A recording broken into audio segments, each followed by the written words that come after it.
Thank you. Oh, gosh. Very well deserved. Thank you. Okay, we're going to hear now from our 2015 NASCAR Sprint Cup Series Championship team. And that's Kyle Busch, driver of the number 18 M&M's Crispy Toyota. He's joined by his championship crew chief, Adam Stevens, and his championship owner, Coach Joe Gibbs from Joe Gibbs Racing. And certainly congratulations go out as well to Toyota. This is their first NASCAR Sprint Cup Series Drivers Owners Championship. And certainly congratulations going out to our friends at Toyota. Well deserved. Kyle Busch, how does it feel to be the 2015 NASCAR Sprint Cup Series champion? And congratulations, by the way, for a super, super performance. Thank you very much. So far, it feels amazing. You know, I don't know that anybody could have ever dreamt of this year, especially, but to have dreamt of my career path the way it's kind of gone, it's certainly amazing to have the opportunity right now to be in this position with Joe Gibbs and M&M's and Toyota and Adam Stevens. For them all to prepare such a great race car for me tonight, to be able to go out there and perform in this format, and to do what we did, to end up in victory lane and to win this championship by winning the race was something special. So, you know, I don't know if it's all completely sunk in yet. I remember winning the Xfinity Series championship, and it took it a little bit to kind of get in, and I'm sure we'll be feeling that here in a few weeks in Las Vegas. But you know, this night tonight is certainly really, really special, and I can't say enough about all my team guys, everyone on this whole M&M's number 18 team, everyone that's back at the shop with Joe Gibbs Racing for building this awesome race car, and all the hard work and everything that they continue to do each year, but more importantly through this year, to put all the Gibbs cars in a chase, and then to have us succeed all the way to the end is pretty special. So, you know, it goes back a long time too, with my family and my friends and everyone that's worked so hard over the years to give me the chances that I've had, and for me to make the most of them and to get to this point tonight. So I don't know, it's pretty cool to be in this spot. And Adam Stevens, in your first year as a NASCAR Sprint Cup Series crew chief, you win the championship. And I don't Where know, was he years ago? I don't know of a better way to be able to do that. So just talk about the thrill that you're feeling now. Certainly the team performed exceptional tonight.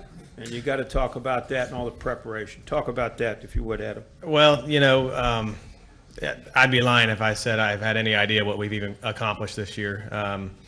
It's just been such a whirlwind year. You know, it was very compressed from the time that Coach and JD said, hey, we need you to crew chief a cup car, maybe 16 or 18 months ago. And just so much work went into building the right team, getting the right guys together. A lot more work went into that than went into thinking about race cars. But, you know, we had such high hopes for the season, and got off on a good start there early in speed weeks, and then Kyle had his accident, and the wind was certainly taken out of our sails, and we were just I was just terrified that he was really, really in bad shape. But he saw his way back through that, and got us on the right track, and thankfully we had a lot of help from Matt Crafton and David Reagan and Eric Jones, and learned a lot in his absence, and we're just ready for his return, and he came back strong.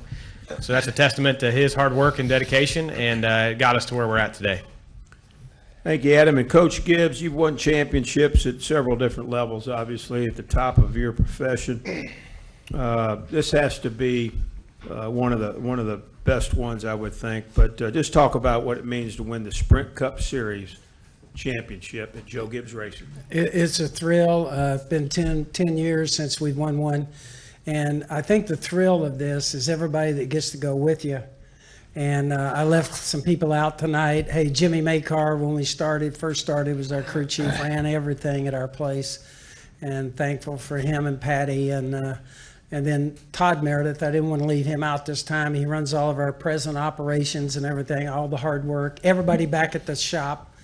Obviously, all those people that get to go with you on a championship run like this. And then we had all the first, It was a first for Toyota, which was a thrill for us. They've been such a great partner, and to finally get a trophy for them, for Toyota. I appreciate each and every one of them and all those guys that were here. It was a first for M&M's and Mars. Think about that. They've been in the sport 25 years, supporting this sport. And this is their first championship. Just a huge deal. Obviously for Kyle and Adam, it was obviously a big deal also for them. And a first for all those people. Norm Miller had actually won one before with Interstate Batteries, but you know, for Norm to get to go with us on this, he was a big part of it tonight. He's been such a friend and everything. And then it's everybody, our family. I wish Pat, Coy, and Heather, and Al, Case, and Jet are not here, but all the rest of our grandkids and everybody's run all over the place. JD, by him being here, was a thrill for me. All that JD's put into this over the years, it's great for our family. And I think it's hard to express, because all those people that get to go with you in those relationships, that's what's the thrill about winning a championship. I'm thrilled to be a part of this. Nothing bigger in sports has ever happened to me, and so it's a thrill for me to be a part of this. Thank you, Coach. We'll take questions now for our championship team. We'll start right here with Al Pierce, and then we'll go back in the back. And then Bob. Yeah, Al Pierce from Auto Week. Adam, for you, you said a second ago you were terrified that he was really hurt bad. But wasn't he really hurt bad? And Years ago? Kyle, if you could explain, sort of medically speaking, how bad was it and how difficult was the rehab? Well, just for me real quick, you know, when we saw him get out and sit on the door there at Daytona in the Xfinity race, I mean, I didn't know what kind of shape his legs were in. I didn't know if it was going to be this year or next year, or if he would walk again. I mean, I had no idea. I'm not a doctor, and I wasn't there. And, you know, I spent 5 or 6 hours in the hospital with Coach and Jimmy and everybody trying to put a plan together, and couldn't even get in to see him. So I had no idea how bad a shape he was in. But it was pretty clear a couple days later that he was on the road to recovery mentally, even if he wasn't physically yet. Yeah, the recovery process, or what all happened, as bad as it was, you know, I wouldn't recommend it if you're looking to achieve a championship this way. It's certainly not easy, but it'll make you mentally stronger and physically stronger. I'd say that. You know, this is certainly a lot different season than anybody would have expected to have happen for myself or this race team or anything in this sport. But you know, going through the rehab and everything, it was hard. It was really, really hard. I remember the first time Ken came over and he says, "All right, man, we're going to try to stand up today." And I was like, "You're joking, right?" Like, what? And it wasn't even that I could stand on one foot and just try to put weight through my other one. I had to stand on my broken leg and not put any weight in my left foot because the foot was worse. And to just get vertical and get back straight up and down and to try to stand, I mean, it took me 3 seconds and I started to see stars and was about ready to black out. So we did that about 3-4 times, and then that was it for that day. And about 2 days later, you know, he came over again, we did it again, and I was able to stand up. And that time, you know, I stood until it hurt. You know, it just, the pain just going through your leg and everything that was going on, you know, it's amazing. You know, that was, when was that? That was, let's see, boom. That was about 10 days after the crash that I first started getting vertical. It's amazing how much you lose in muscle mass or whatever to just be able to do that again. I mean, you felt limp, really, like you had no control over anything down there. But, you know, we just kept powering through and kept doing everything as much as we could, as quickly as we could. And, you know, we were able to power through and get back. Yeah. Let's go to Bob Pockris. We'll go over here to Jay, and then we'll take Team AP. Bob Pockris, ESPN. Jeff Gordon was very complimentary of you. He said that you're more talented than him. But he also said that it's at tracks like these where you would have a tendency to push too hard and take the right side off the car. So I'm curious, was it difficult today not to push too hard and take the right side off the car? Not when you got a car driving as good as mine was.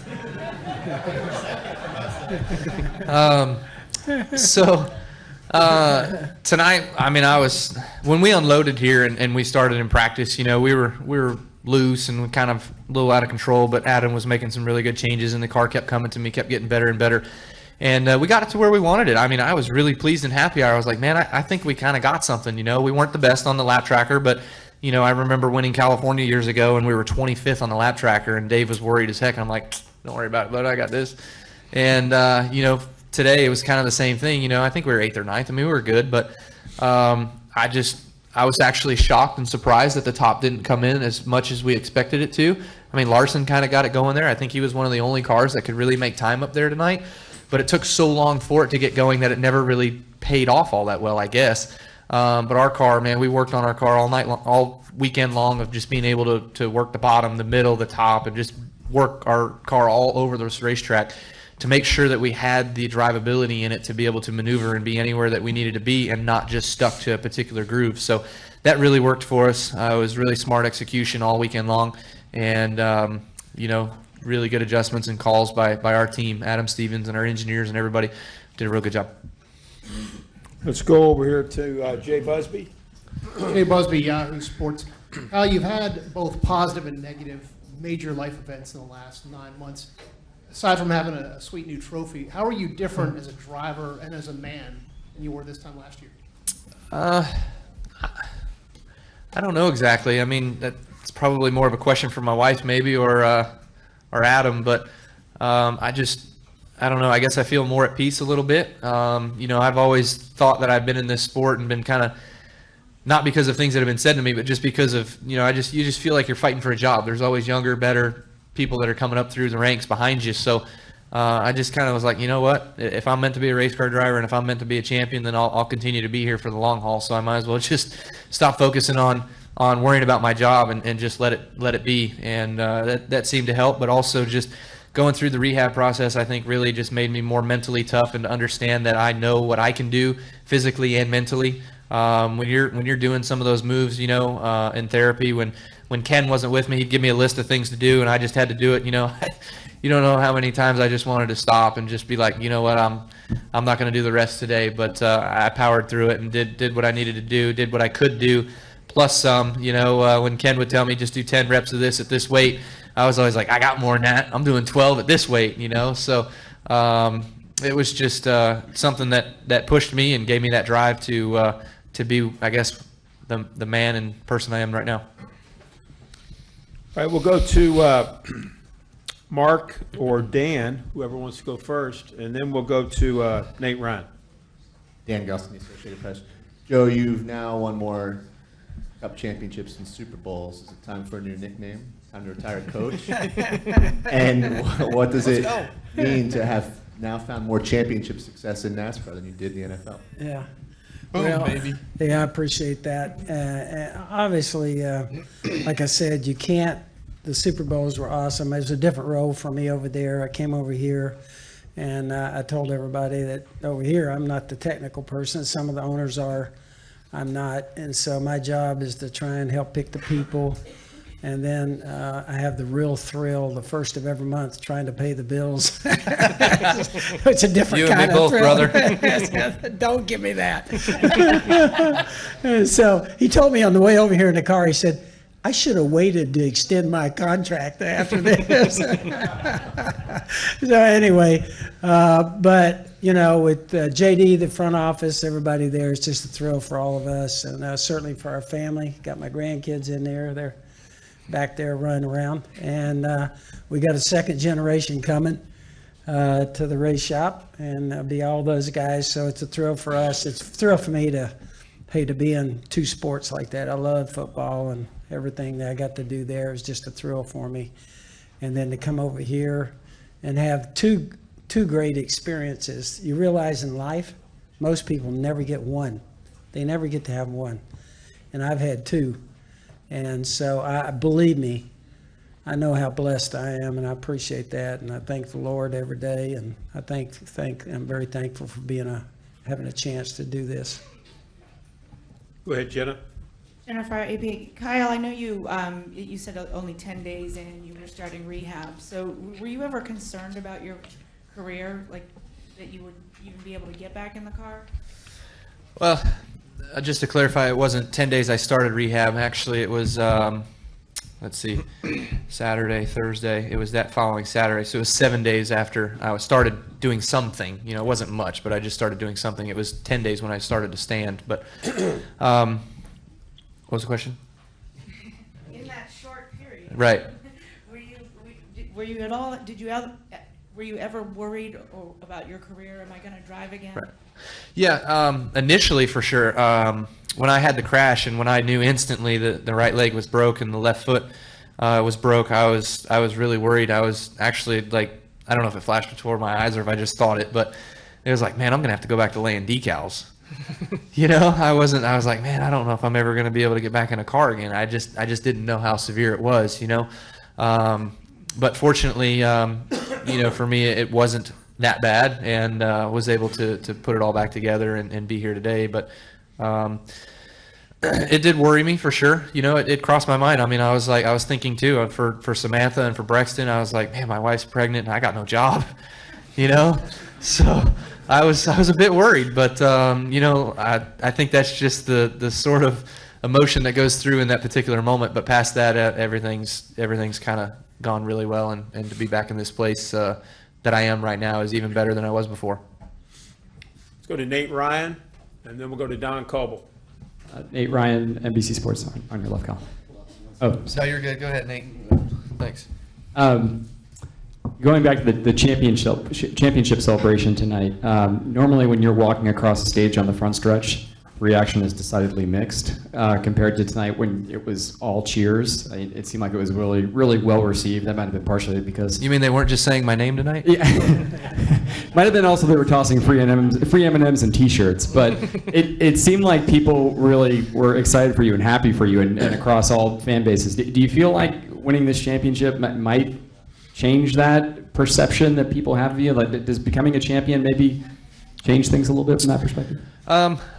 Yes and no. I think becoming a champion doesn't necessarily change fans' opinion of you, but I think how you are the sports champion will change perception of how people think of you. So I'm really optimistic and looking forward to being the NASCAR Sprint Cup Series champion next year and doing all the things that a champion is supposed to do, and maybe that'll change some more things about me. You know, who knows? But it's certainly been a whirlwind season this year, and I think there's been a lot of change in myself and my family and my team. But yet, I think there's probably still more to go, and I'm looking forward to that experience.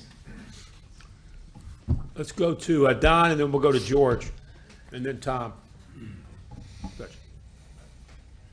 Go ahead, Don, far right. He's doing his eye thing there.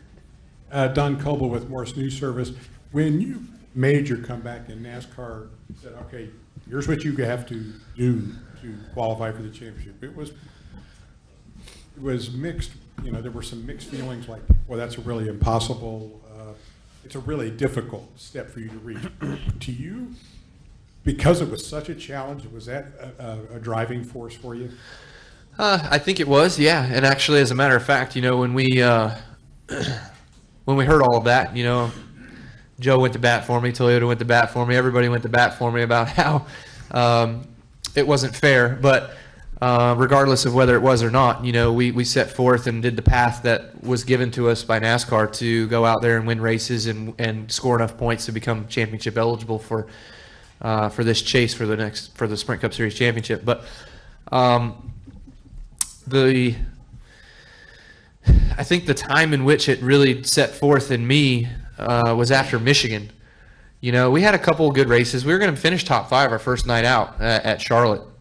And pit strategy, the race kind of went green to the end. It didn't quite work out that way. Somewhere else we ran okay. Dover, we were running third until we got caught up in a lap car. But regardless of all that, you know, we weren't finishing where we needed to be finishing, and it was getting a little disheartening. So I finally was like, you know what? I need to give my team the best effort that I possibly can for the rest of this year, for Adam and all the guys, to prepare for 2016 and just get ready and, you know that, look, if it doesn't happen, it doesn't happen. It's not meant to be. I just had to put it in somebody else's hands, and that's how I raced the rest of the year. We went to Sonoma, and man, we weren't the best car there, and we weren't the fastest one there, but I put it in somebody else's hands and just did what I needed to do behind the wheel. The right brakes went our way. We got on pit road when we needed to, and we won that thing. And it was like, okay. You know, it sort of just changed right then and there, and it was really exciting for me and for Samantha and this team to know that our biggest obstacle that we thought was going to be the hardest thing for me to do this year was run Sonoma. We won, so it was like, you know, ain't nothing any harder than what we just did today. So we just need to keep striving on and doing the best we can each week and let things happen the way they will. Let's go to George, and then we're going to go to Holly Kane. Over here, Kyle, to your left, George Diaz with the Orlando Sentinel. Everybody understandably asked Jeff about his emotions before the race. What about you? Was it more or less business as usual, or were there any moments that kind of stick in your head right now? It was pretty business as usual, you know. I got to thank my sponsors, M&M's and Toyota and Monster Energy, Interstate Batteries, all of them. You know, we asked that they let us do our normal deal today before the race and everything, and they gave us our space and just let us be, and didn't make a mockery of our race car before on the grid, and it was peaceful. It was good, and look at where we ended up, you know. So I feel like I owe all them a thank you for giving us that chance. But you know, to me it was business as usual. We got in the race car, everything was good. I didn't have any nerves when we were racing with Jeff and Kevin, and I looked in my mirror and Martin was there. I think we were 1, 2, 3, 5 pretty early in the race, you know, and Joey, one of the best cars all year long, was right there with us too. I was like, man, it's going to come down to this, isn't it? You know, so I was like, well, what other better chance to win a championship than to have to beat all those guys? So we just kept my head focused in the race and just kept running my own race and did what I needed to do to stay up front the way we were. We had awesome car on the long run. We had awesome pit stops on pit road that gave us a chance to kind of keep spreading our gap to Harvick there late in the game. And then, you know, that last caution there towards the end, of course, everybody's like, oh, really? But fortunately, you know, again, we came down pit road. It was in my guys' hands at that point whether we were going to fail or succeed, and they succeeded very, very well. They gave me a great pit stop. And then it was back into my hands from there on out, you know, for the last restart and the last part of the race. And probably from like lap 60 to go, I'd say. I guess that was like lap 200. You know, I just had to start singing kind of a tune in my head about trying to forget about some things that were happening, you know, and thinking about what could be or what might be. You know, I just kept singing my son's favorite cartoon character song, you know, so it was trying to take me out of the moment a little bit. Vocabulary. It's a 3-minute little cartoon that just Brexton stares at the TV and watches and laughs and smiles about this little bird and this little parrot and teaches words. So I just kept singing that. Thank you for telling me that. I wondered what the hell you were saying on the radio when you said that. Golly. Let's go with Holly Kane. My wife knew. You should ask her. We'll go with Holly Kane and then over here to Jeff Gluck. Go ahead, Holly. Holly Kane, NASCAR.com. Kyle, you've kind of touched on this a little bit, but how ironic do you find it that you get your championship in a year where you've had to overcome so much? You've had all these other years where people thought, surely you're going to get it, and for whatever reason it didn't work out that way. And then you have a year like this where you've had all these things to overcome and you do finally get it. Yeah, I guess, you know, years past we've had stupid things happen to us in the chase and it's eliminated us, but this year we still had a couple of those moments, but we were still able to strive through and regain our strength and be able to make it through. You know, obviously our biggest problem that came up was Loudon, but it was early enough in the chase where it was still 12 guys that were moving on through.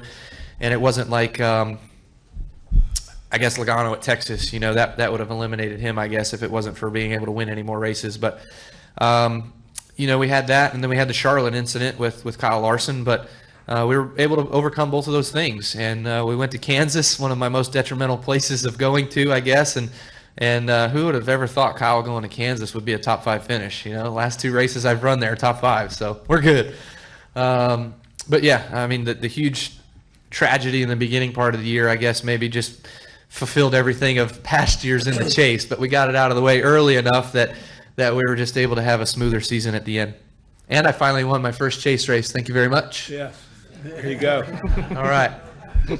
All right, Stop we're- asking. Go ahead, Who's Jeff. got a question for Joe or Adam? All right, let them do it because I need more eye drops. Okay, who's got a question for Coach Gibbs? Please, or sir, thank you. Adam? We will take that. Go ahead. Adam, what was your strategy getting the car ready, getting the team ready for when he would come back? I mean, what were you thinking throughout that whole time that you would know that it would just be seamless when Kyle came back to race? Well, you know, I don't know that you put quite that much thought into it. I'm not real big on team meetings, but we did have one, and Joe called one as well. And, you know, I just told him to look at it as an opportunity. You know, we still have to advance, and we still have to make our program go forward, and we have to contribute to the success of JGR as a whole.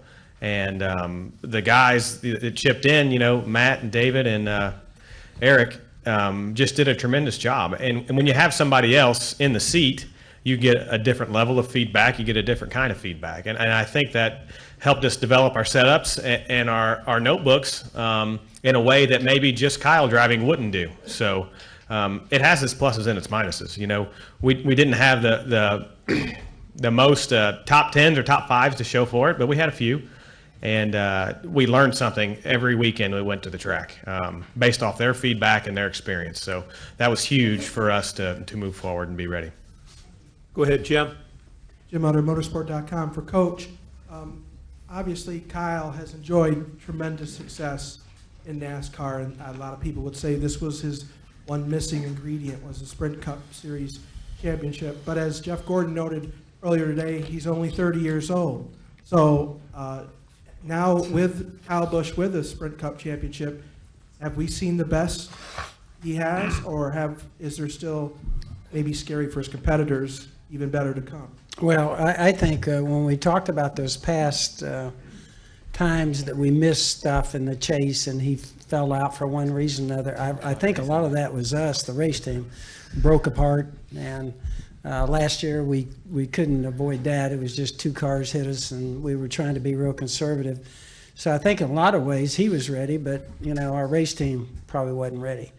So, you know, I still remember the first time I ever heard about Kyle Busch. Coy was racing trucks, and I called him to say, hey, how's it going? He goes, it's going pretty good. I'm kind of mid-pack, but he said, there's some kid here in a truck, and he's 2/10 faster than the field. He goes, I hope they kick him out of here. He's only 16. I think he was cheating on that, and so they did kick him out. That's the first time I heard of Kyle. So he's at 30. He's doing pretty good. So I think we got some years left here where, you know, you don't really know. It takes so much to get this. It really does. You got to, in pro sports, what you learn is if you got a weakness, you're not getting there at the end. They'll find it. And in our case, pit stops, the car, Toyota, all they did for us, you know, have a crew chief, everybody in support back home. That takes a lot of teamwork, a lot of stuff. And so last year is a good example. Our worst year, 2 wins. And our guys really started fighting last year. And I think last year probably propelled us to this year. 13 was a great year. 14 was awful. It shows you how hard our sport is. And so it takes total team effort. And you got to have everything put together, and you got to have a great driver, obviously, and to be able to win one of these. So you really, it's been 10 years since we finished second, we finished third, we finished second twice, and it's just hard to get. Let's go to Jeff Gluck, then we'll go over here to Tom Jensen. Jeff Gluck, USA Today. Yeah, Kyle, did you get champagne in your eyes? That was cool. Oh yeah. Oh. Oh yeah. I mean, it blew my eyelid open. It hit so hard. Okay. Yeah. But you know, the one thing I was going to ask you, you mentioned it a little bit with that debris caution. I don't know if you were too busy singing a baby song to say Kyle Busch caution or something, but I was surprised that you didn't really have any sort of reaction. What was your reaction in the car at that moment? How did you stay composed? Because that could have been a key moment. My wife probably did too. There's probably a few choice words from her, but Joe's was probably shucks. Now, I think it was more than that. I will confess. Okay.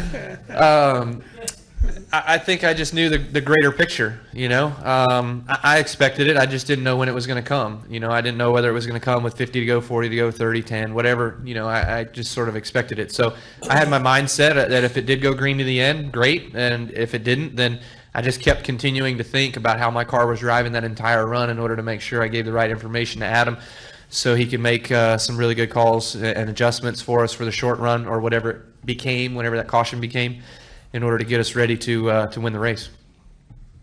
Let's go over here far left, Tom Jensen, and we'll come back to Mike Embry and Kenny Bruce.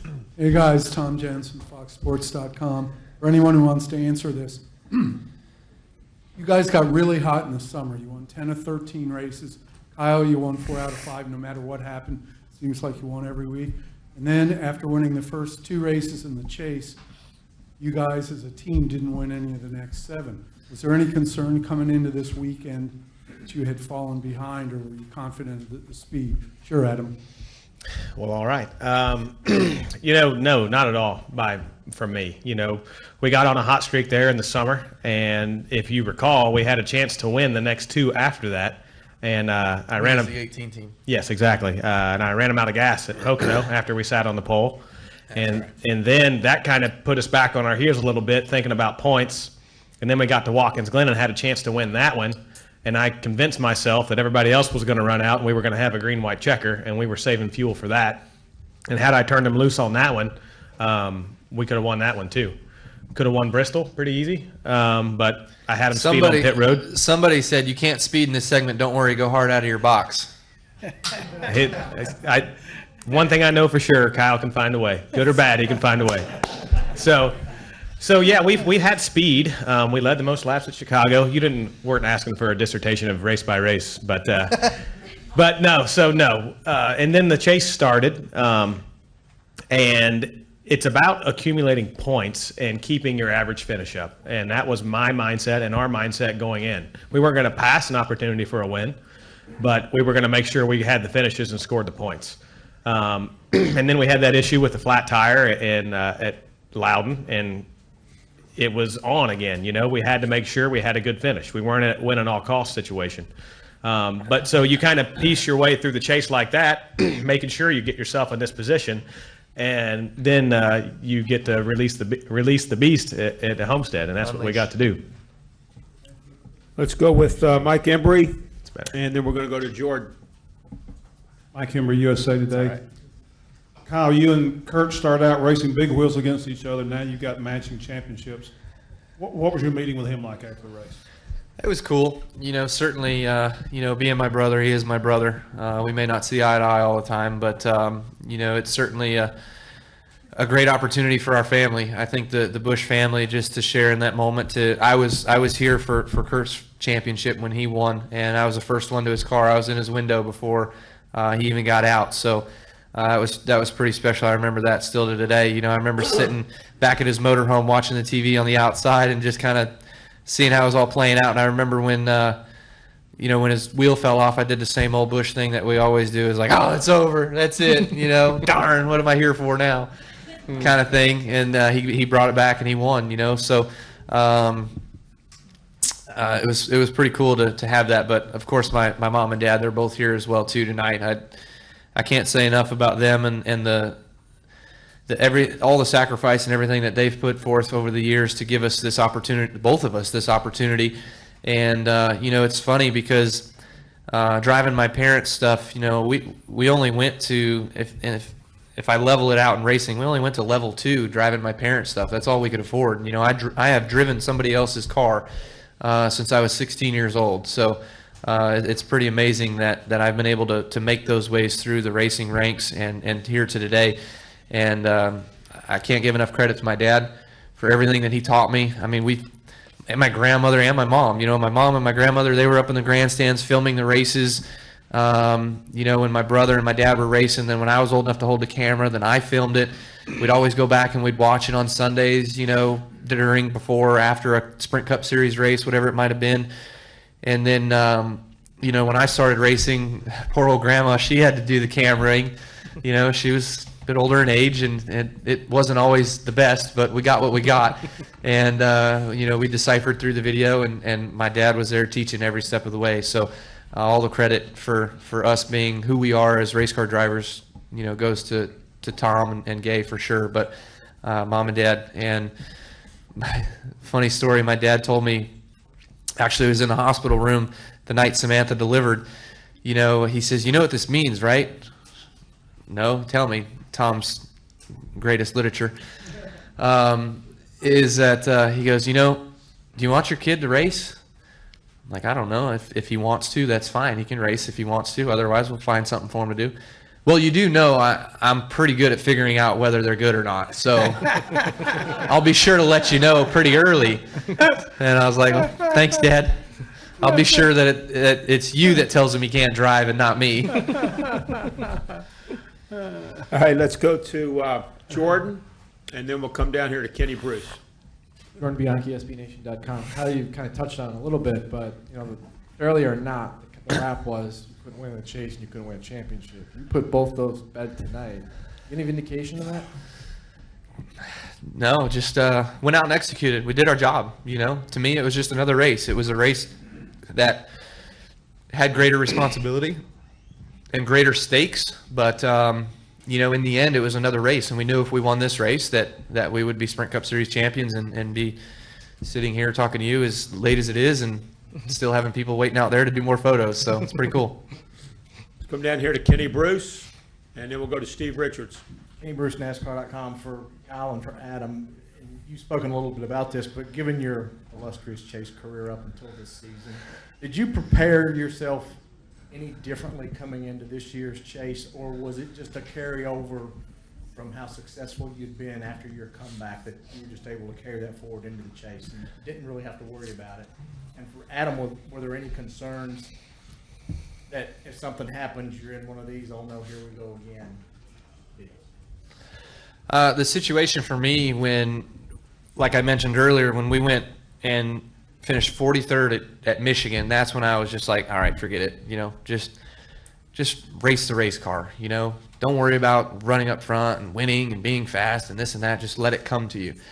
And I played the whole rest of the season that way, all the way to the end, all the way to tonight, through tonight. Just let everything be. Whatever it was going to be, it was going to be. And fortunately for us, it meant the Sprint Cup championship. Can you say your question again? I knew you were going to forget. Was there any concern for you going into the chase that if you guys had a bad race early on, that it was going to be a struggle from that point because of everything that you? Yeah, I got you. No, absolutely not. I go back to all my dealings with Kyle back from our Nationwide days or Xfinity days, up and through before the chase this year. I haven't seen that out of him. Whatever situation you put him in, he delivers. The more I ask out of him, the more he gives me. And I knew if I had a plan and I gave him a good car, we could always make it work. I think the Michigan deal was pivotal for me too. I probably had some more conversations with him, maybe in my own way. He probably maybe doesn't even realize it, but it is important to approach each weekend as a clean slate. It's my responsibility to look a little bit further down the line, and it's his responsibility to focus on what's in front of him. And I think he did that perfectly. Let's go to Steve Richards, far right. Steve Richards of PRN. Kyle, obviously you're pretty emotional after you took the checkered flag. How emotional did you get, and what were you thinking during the cool-down lap? There was some emotion that came through, crossing the start-finish line. Actually, coming out of turn 4, that I'm not being crazy, but there was a tear did go across my cheek because of the G-forces I was pulling out of turn 4. And I was like, "Are you serious?" Like, wow. And then I crossed the start-finish line, and I was just so excited and yelling at my team and everything. And then it was just like trying to keep it all together, and it was like starting to fizzle up.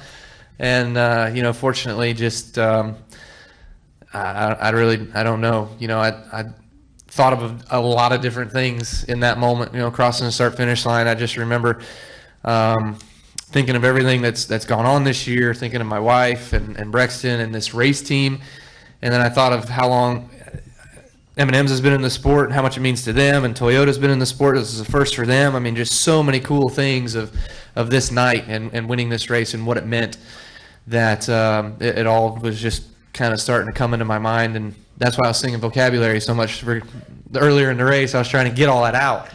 But it all started to come in, and then again, through the cool down lap, all that was still, kind of going, and I didn't even know what to do. Like Richard Buck's talking to me on the radio, and I heard about every other word he said, and I'm like, yeah, okay, whatever. And not disrespectfully, but like I just didn't know what he said. I'm like, okay, I got you. I didn't hear a word you said, but I got you. And so, he told me to park over here, and I'm doing burnouts, and I'm like, well, I got to go celebrate with my team because they're right there. So I go over there, but when I turned around and went backwards, I wanted to see, the crowd and just to see what was going on with them, and I still couldn't hear anything yet, but I just thought of giving, sort of the old school victory lap. Obviously Alan started that years ago, but I did it just so I could see everybody and have them get a good picture of a clean race car with a flag, coming out the side of it like it was, and thought that was a cool moment. Okay, let's go right now to who do we have next in the queue? Let's go to Reed Spencer, and then we'll go to Alan Cabana, and then my man here in the back. Reed Spencer with NASCAR Wire Service for Adam. TV was talking about a radio issue that you guys were having. Was there a point in the race where you were having trouble understanding what Kyle was telling you about the car, and how did you deal with that? Yeah, our radios, I got a little hot, and I apologize for that, but our radios have been stellar all year. In the last 3 weeks, I've been having trouble hearing him, like he's cutting out.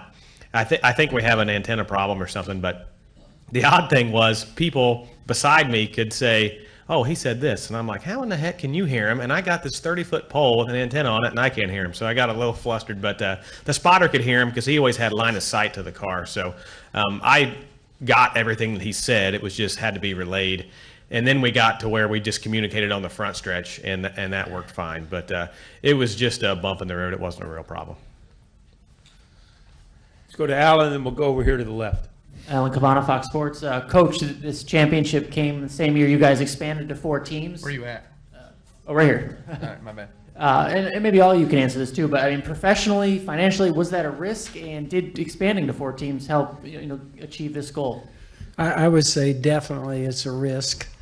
Each time that we decided to move to 2 and 3, we were pretty slow about doing that, and I thought we'd made great preparation to go to 4. But you're worried about that because you're in 13. We ran extremely well, and so you're kind of saying, "Hey, is it going to destroy our focus?" And you worry about it. But what comes first is a great sponsor, and we got Eris to come on board, and then having a chance to get Carl. I will say this: he came in total professional all year long, and in our meetings, what I really appreciate when you got 4 drivers like we have. To have them and hear them share everything. They share everything, trying to help each other. And I really think we've got a great chemistry. And I know that that's hard to get. And so we did worry about it, but we thought this was the time for us to do that. All right, let's go right now to the guy over here to the left, my man to the left. I got Brian Mapes with Xfinity Racing. I wrote everything down. I hope I don't miss anything. Brexton being born. 13 wins across the 3 series, 4 wins in 5 Sprint Cup races, the Indy Sweep, your first Brickyard 400 win, your first Owners Truck Series title, and your first Chase title with your first Chase win. Even with the broken leg, is this the best year of your life? Yeah, no doubt. Definitely.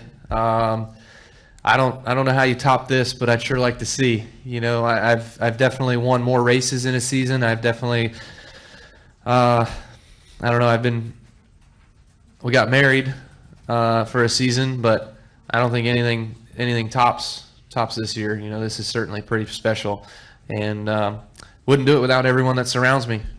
My wife, my family, my friends, my employees at KBM, Joe, JD.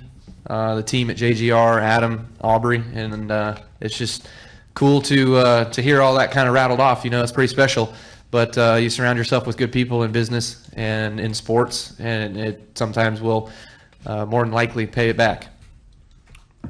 We're going to take 2 more questions. Zach, did you have one? Where's Zach? Back over here to the right. and then gentleman here from St. Louis got one. You want to text me? Zach Catanzarelli, French Touch for Kyle and Joe. Over the past 9 months, where would you say safety has improved the most? And where do you think more things can be improved for next season? How about it, Joe? Safety? Safety. Yeah. I think NASCAR, has done a great job. When you think about our sport, we've been in it 24 years now. We had Denny miss 4 races with his lower back. And until Kyle's injury, that was it. And so I got to tell you, I think and a lot of things that happened, I think after Dale Senior's, death, I think NASCAR's done a terrific job. I think now most of the tracks have safer barrier all the way around. I think it is safety first. I think the most important asset that we have, obviously, is us as people and the way we care about each other and our drivers. We pray for safety every weekend. But I do think we've got a sport, considering we go 200 miles an hour. I think we got a safe sport, and I got grandkids that are racing, and I feel comfortable with the fact that NASCAR's done everything they can. I think is progressively. Obviously, there's things that you would wish had been done in the past, but I think it's a learning process, and they've been very good at working on safety for us.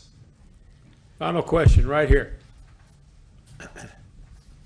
This is Joe Larquente with RacingExperts.com. For Coach Gibbs, with all the championships you have and all the rings you have, realistically, could you cover all your fingers with championship rings? I don't know, but I'm gonna try. That's for sure.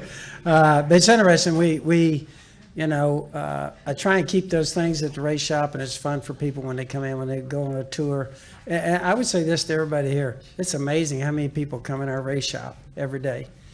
And they get the biggest kick out of, hey, they're always asking me, is Kyle here? Is Matt here? Is Denny here? And most of the time I go, no, the drivers are never here. No. They are here every now and then, but they can see a lot. And I think you see so many families that spend their vacation touring all the race shops. They now go downtown to the Hall of Fame. They go out to the racetrack. It's really a great tour, and appreciate all of them. So, I'm thrilled and blessed. The whole point is I'm riding on somebody else's shoulders all the time because I wasn't a good enough athlete to do any of this stuff. Well, listen, congratulations to the number 18 M&M's Crispy Toyota team, crew chief Adam Stevens, driver Kyle Busch, owner Joe Gibbs, and also our fine friends at Toyota. And Ed Laukus, David Wilson are to the left of me right here. And those two gentlemen and their teams certainly very, very deserving to be 2015 NASCAR Sprint Cup Series champions. And they're available over here if you would like to visit with them as well. A great night here for our sport. Everybody have a happy Thanksgiving. Thank you. Jack's over there too. Sorry, Jack. Thank you, Al. You wouldn't know him. Osaka's there too. Thank you, man. All right, Coach.